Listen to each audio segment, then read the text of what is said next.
Hello and welcome to the Tap Market Podcast. I'm your host, Troy Scarborough. I'm an entrepreneur who has started, acquired, and more importantly, is focused on growing companies. In this podcast, you'll hear from entrepreneurs about how they got their start, what their company is about, what has worked for them to get to this point, and how they plan to build their brands. Expect to find actionable tactics that you can use to grow your business and get motivated to get through the grind into a meaningful entrepreneurial outcome that will change your life. I'm thrilled to have you here. Be sure to follow us on YouTube and Instagram at Tap Market, and let me know if you've been listening to the podcast. I love connecting and hearing from you. All right, let's get to it. Hey guys, this is Troy from the Tap Market Podcast. We've got a really special guest on with me today. This is Katerina. We use Katerina's service, Get It Done For Me. It's a virtual assistant service. Really excited to bring not only her company, but her story to you guys about the business that she runs and how she got into this.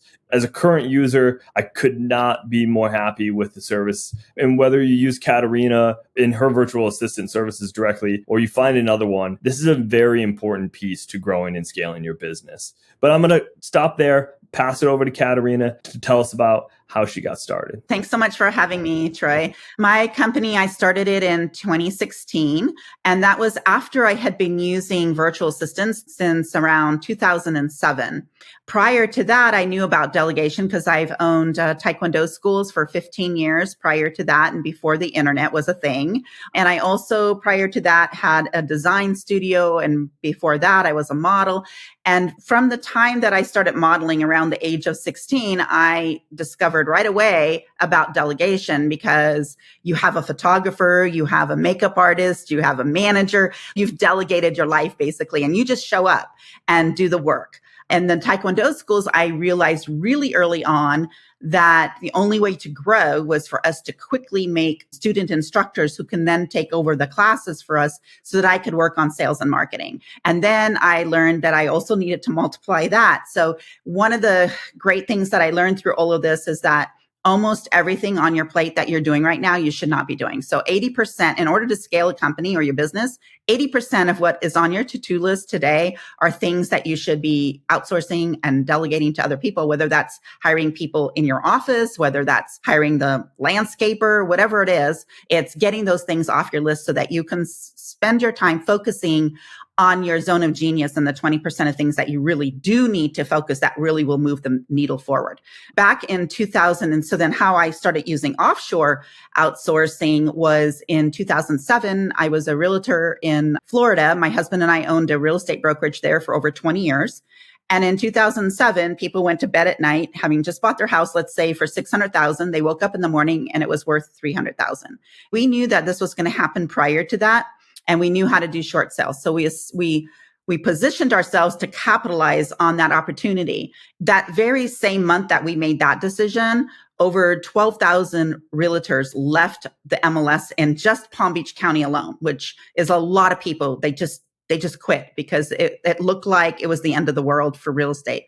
And no one knew how to do short sales. So we started doing the short sales, and I was doing SEO and blogging. I was doing all the marketing. And pretty soon our phone didn't stop ringing. And we did short sales all over the entire state of Florida. And we would have 40 to 70 listings at any given time. There was no way that I could put all these listings on the internet. There was no way that I could put them all in the MLS. It was just not possible because at the same time, we're negotiating with the banks and we're doing all this really important stuff. And so I talked to a friend of mine who owned a virtual company, not an assistant, but he did a kind of a marketing thing. And he said, why don't you put your listings on my marketing system? And I said, because I don't have time. I would love to. I think your product's great. And he said, well, why don't you use my Filipino VA? And I said, oh, that's really good idea. And so I hired Leslie. His name was Leslie. And so I hired him and I trained him and he started doing all the stuff. And in a couple weeks later, he goes, this is more than full time. I can't do all of this. So I'll go find you somebody else and then you can show them what to do. And I said, no, that's not how this is going to work. I don't have time to show another person. I've already trained you. So why don't you go find the people? I pay you, you pay them, you train them. And I kind of taught him how to have his own VA company.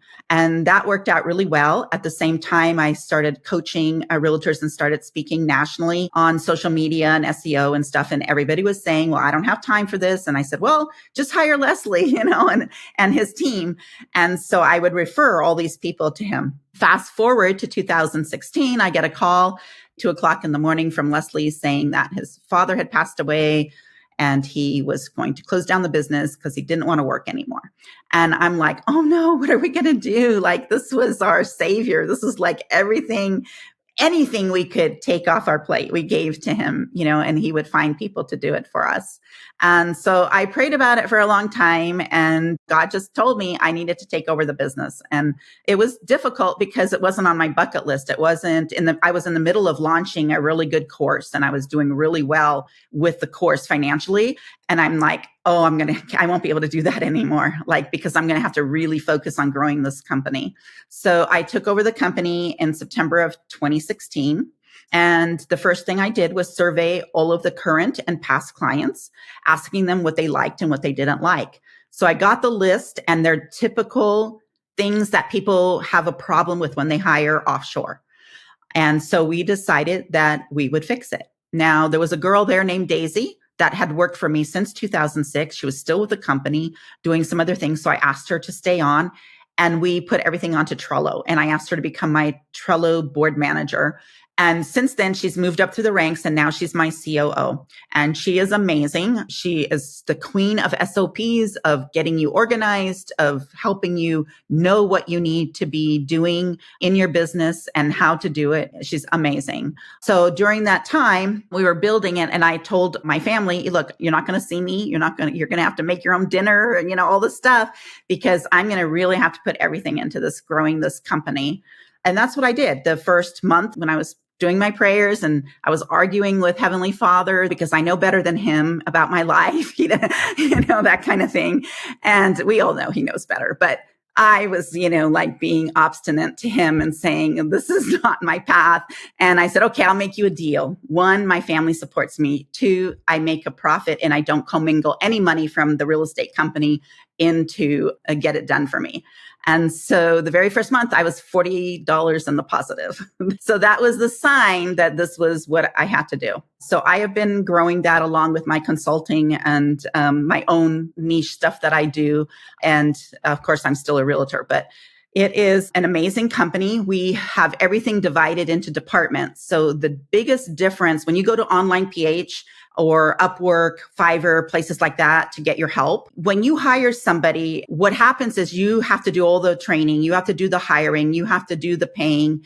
We take all of that off your back. We handle all of that for you. The next thing is that you have to usually hire them full time. And if you're just starting out, maybe you don't trust people doing your stuff for you. Maybe you're a perfectionist. Maybe you're, OCD on control. You're a control freak. So you have to learn these, you have to take baby steps. So we offer 10 hours a week as our minimum instead of 40 hours a week, which is a huge blessing, especially for startups. And like I said, people that have these issues about letting go, right? So that's another thing that differentiates us from the other companies. The other thing is our company is divided into departments. So we have a social media department, we have an SEO department, a blogging department, an ISA, which is your appointment setters. We have project managing, we have video editing, podcast editing, production, video production, anything that can be turned into an SOP, we can basically do it. We have taken companies that were totally offline and taken the entire company online. One story that I'd like to share is there was a printing company. They had several stores. I think they had 3 stores in Florida and then 2 stores, I think in Tennessee or somewhere. But these were physical brick and mortar print shops, kind of like, the touristy ones where you go in and you see the t-shirt that you want and then they make it for you. In each one of those offices, they had to have 6 employees, full-time employees, to do the different shifts, somebody to make the t-shirts, someone to design them, put it in the computer and all this stuff. So they decided we were going to take everything off because they couldn't get the employees to stay. Nobody was staying. Everybody was quitting. They were just going outside on Facebook. They were mean to the customers, just the stuff that we deal with when you have a brick and mortar company. And we were able to staff them with people in the Philippines who knew how to run the special software that you do to create the t-shirt designs. We had a full-time designer instead of all those designers. We only needed one full-time designer. We found him, and then they did everything on the internet and then sent the code to print the t-shirt, whatever that is, through the machine of whichever shop needed that one to print. And then the person there, the only person they need was one person, would put the t-shirt in there, and there you go, customer to come in and buy it. And so this was a really nice case study of how much you can really outsource. And it saved them 70% overhead because you're not doing any W-2s, you're not doing 1099s. It's written off as an outsourcing expense. So financially, most companies that we work with will save around 70% of their overhead if they're in the United States. A little bit more in Canada, and in Europe, they're saving even more money. So it's a great way to help you start to outsource all of your tasks. The thing that I really like about how you built it was that you built it from experience, that you built it from having written your own blogs and doing your own SEO. So you can put yourself in the shoes of an e-commerce entrepreneur and say, oh yeah, I know exactly what you're trying to accomplish here in your growth because I've been there. I've been in those shoes, as opposed to somebody who's just an SEO writer trying to create this, but hasn't really ever operated their own e-commerce business. And so now it's scaling up. I mean, we use you guys personally today for blog writing, for content writing, right, leveraging some of the AI tools and coordination with your team to not only do direct prompting and direct writing, proofreading, posting, keyword research, all of the above. You guys have really put in the effort to sort of get to know our business and what we're trying to accomplish. And I can be as hands-off as I want. It doesn't keep me up at night worrying about the VA team and what they're doing. They get it. They're doing it for a bunch of these different companies and different projects. So they know more about the space than I do. And I've helped them get to the point of learning about what our goals are, if that makes sense. We're even talking about potentially expanding into social media management as an example, and even booking some of the guests for this podcast. I think the opportunity is endless. I think what everybody who is listening to this needs to remember is that these people are just as qualified as anybody sitting next to you in the States. I would argue more so. Yeah, potentially even more so. What you need to remember is that you, as the entrepreneur, your hour has a certain dollar value. Anybody can go in and try to figure out, what is your time worth? Maybe you're starting your company and you're doing everything for it, and your time breaks down to be worth $125 an hour, but you're just tapped out. The rule is something like a quarter. If you can get somebody else to do the task that can be replaced over and over again for a quarter of the value that you're worth, do that 100% of the times. So for me, it was a no-brainer. Looking at blogging as an example, I can justify paying a VA team to do things like blogging for me because we've built up the business to a certain level of income that allows us to layer off some of the cash flows to those tasks that just allow us to refocus on the things that are more important. So this team's been around for a while now, since 2016, and it's very established. Where do you guys go from here? What's next? Is it more customers? Is it the right customers? Is it different profitability? Yeah, of course, we want to scale. So, of course, more customers. And so, again, with scaling, one of the things we have to look at is who are we getting 80% of the profit from, right? And then who are the 20%? 20% of your customers bring you 80% of the income. So the 80-20 rule applies through everything, right, in life. And it applies there.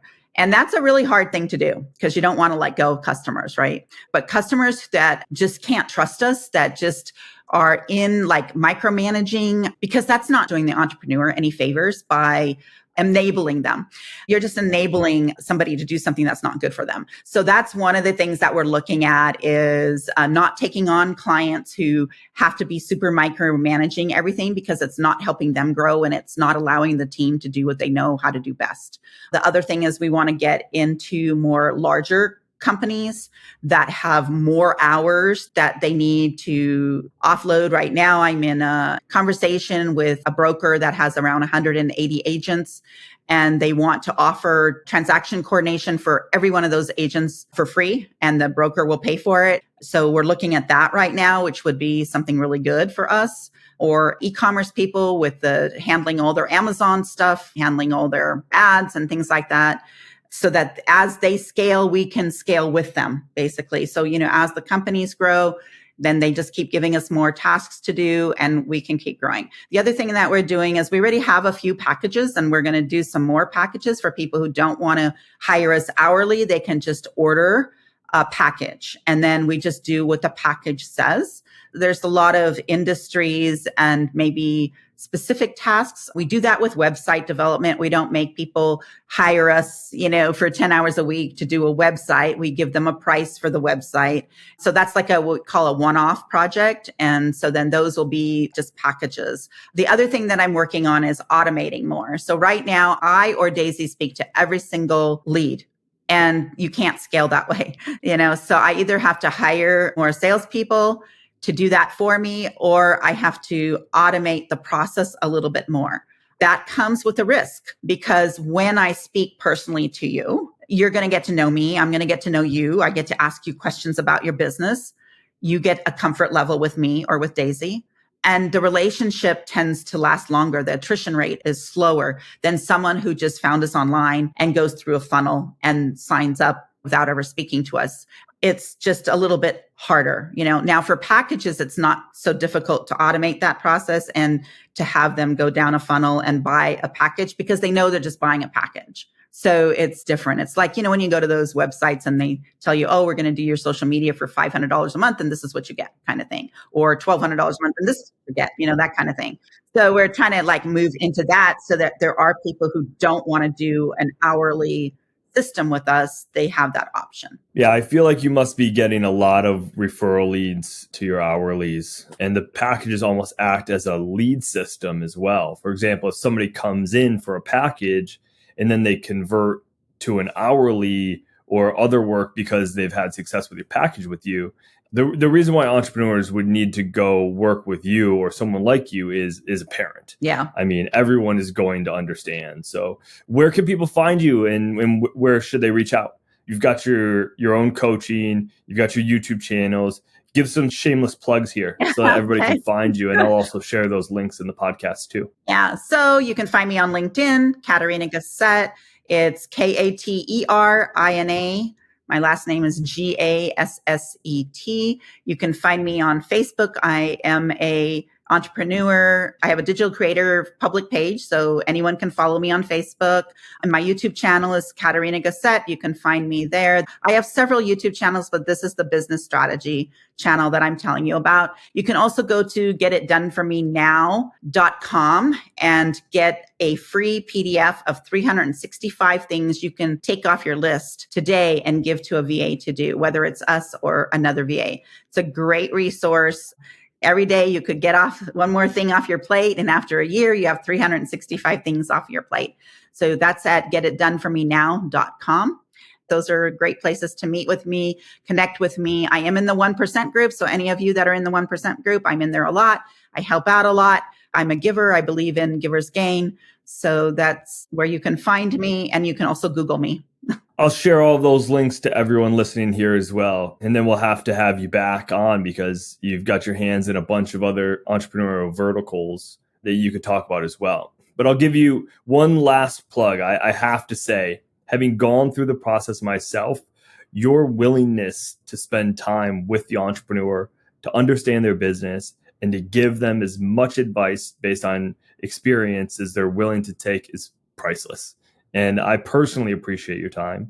I personally appreciate the feedback and the work that your team has done for us. So if anybody's on the fence, just reach out, have the conversation, learn more about Katerina and about Daisy and the team, because I guarantee you, if you have that conversation, you won't really have the hesitation that you have in your mind now about where to get started. It'll be pretty self-explanatory. So all in all, I appreciate your time coming on here and doing this podcast. And like I said, we'll have you back and we'll keep talking. but this may be the greatest give I've given to this community so far. If they start reaching out and taking stuff off their plate and really making those forward steps in their entrepreneurial journey, I think it's going to make a big difference. So thank you very much. Thank you so much. Thanks for having me, Troy. Hi there. If you found this podcast helpful, I would appreciate it if you took a minute to leave a review. This increases the reach to more entrepreneurs and other people interested in the products, brands, entrepreneurial stories, and their successes, so we can create even more positive small business outcomes. Take a screenshot, tag me in your social stories to friends. This means the world to me to know this podcast has influenced your day and life in a positive way, and that we get to be a part of your own journey. With gratitude from me, until next time, go make it a great day.